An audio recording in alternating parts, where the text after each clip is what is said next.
OTEP, nous allons parler d'enracinement. Quand on parle d'enracinement, le concept nous renvoie tout de suite à l'image d'un arbre avec ses branches, son tronc et ses fruits.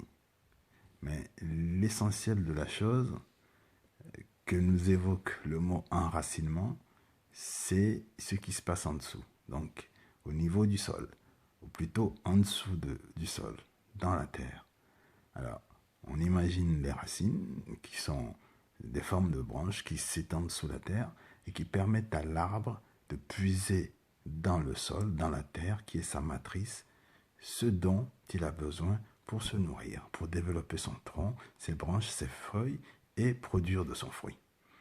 Alors si on ramène ce concept d'enracinement à nous les êtres humains, on imagine alors que nous ayons aussi des racines qui soient immatérielles et qui nous permettent d'aller chercher quelque part, dans un endroit qui est notre matrice, les ressources dont nous avons besoin pour produire ce que nous sommes, notre essence. Alors, ce qui est intéressant, c'est qu'en Gbé, on appelle l'être humain Améti. Ça veut dire, le mot Amé, c'est l'âme, c'est la personne, et le Ti signifie arbre. Donc, l'arbre, personne. Donc, Améti, c'est l'arbre, personne.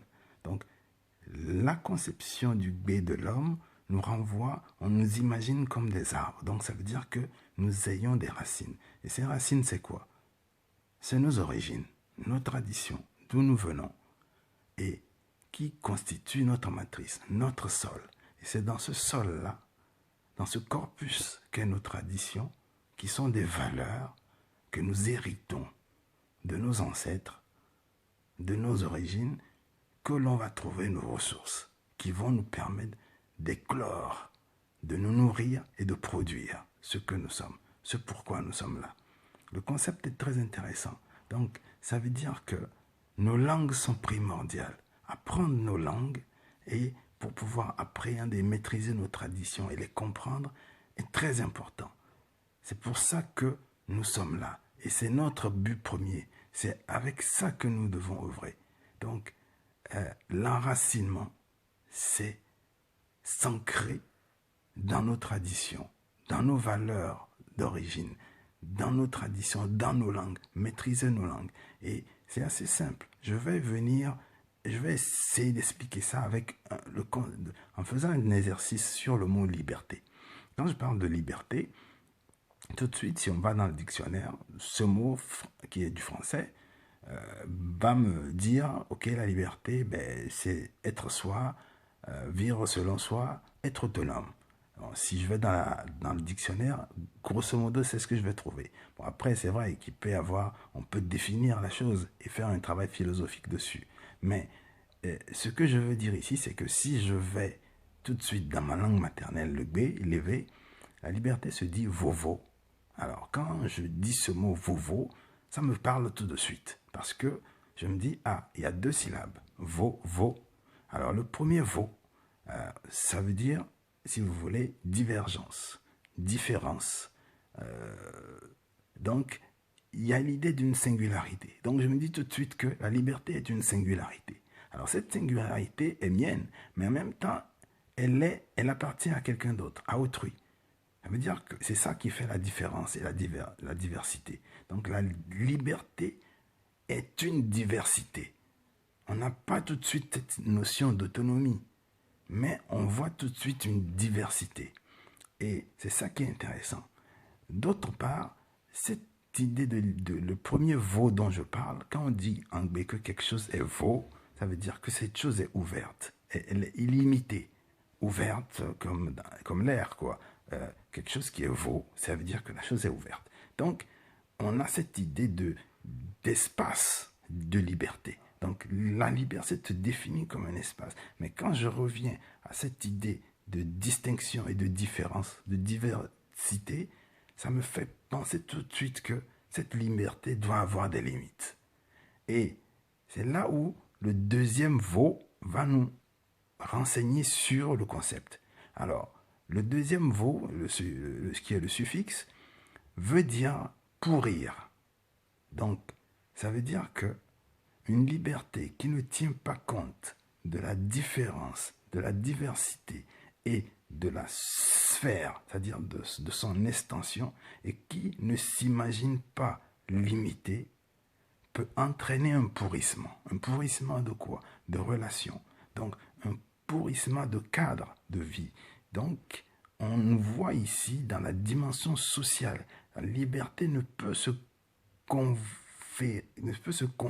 ou bien ne peut être comprise que dans un cadre social, donc défini par rapport à soi et autrui. Donc on est dans le cadre d'un contrat social, d'un consensus social. On voit tout de suite comment le concept de liberté a été mis en place, je vous dis, forgé par nos ancêtres à travers la langue B. Et c'est ça qui est surtout intéressant. Donc ça nous renvoie encore à cette idée que nous devons nous ramener à nos origines, à nos traditions, à revoir les choses. Et cette idée part d'où? Ça part de ce que nous devons nous réapproprier notre cosmogonie, notre cosmologie. Et je prends un exemple. Quand je parle de l'esprit de Danso, Mahasabha Danso, alors ça nous renvoie à l'idée, je le dis, c'est plus ou moins ce qu'on va appeler dans le langage courant Dieu. Mais chez nous, ce n'est pas exactement ça, c'est plutôt la source de l'énergie. Alors, Dan, c'est le serpent, So, c'est le feu. Le feu est une énergie. Donc, quand je dis Danso, je parle d'énergie serpent. Ça, c'est la matérialité. Mais au-delà de cette matérialité, il faut voir que le mot Danso se définit par Dan, le serpent, et So qui est le feu. Dan, c'est aussi un verbe, et qui signifie être partout, ce qui veut dire l'omniprésence. Donc, on retrouve un des critères qu'on attribue à Dieu, l'omniprésence. Dan, ça veut dire être partout, omniprésence. Et cette omniprésence entraîne quoi? Une omniscience. Quand tu es partout, tu sais tout. Et quand tu sais tout, tu peux tout. Donc, on a l'omniprésence, l'omniscience et l'omnipotence. Et bizarrement, ce sont les trois attributs que les religions donnent à leur Dieu. Or, ce mot, ces trois attributs, on le retrouve tout simplement dans le concept de Dan. Et qui est rattaché au concept So, nous donne l'énergie. Donc on a une énergie qui est omniprésente, omnipotent, omniscient. On retrouve ces trois qualités dans le Dan. Donc et si vous voyez, c'est là la chose qui est toute simple. Nous devons revenir à nos racines. Quand on revient à nos racines, on comprend mieux les choses parce qu'on se réapproprie les choses. On n'a pas besoin d'aller chercher chez les autres, de dépendre des autres, de leurs explications pour nous déterminer notre place dans le monde, pour nous déterminer ce que nous devons faire, ni les fruits que nous devons donner. Et ça a son importance. S'enraciner, c'est être soi, c'est revenir à soi. Nous devons revenir à nous-mêmes, à nos traditions, à nos langues, maîtriser nos langues, maîtriser notre dimension espace-temps. Et là, nous serons libres. Hotep.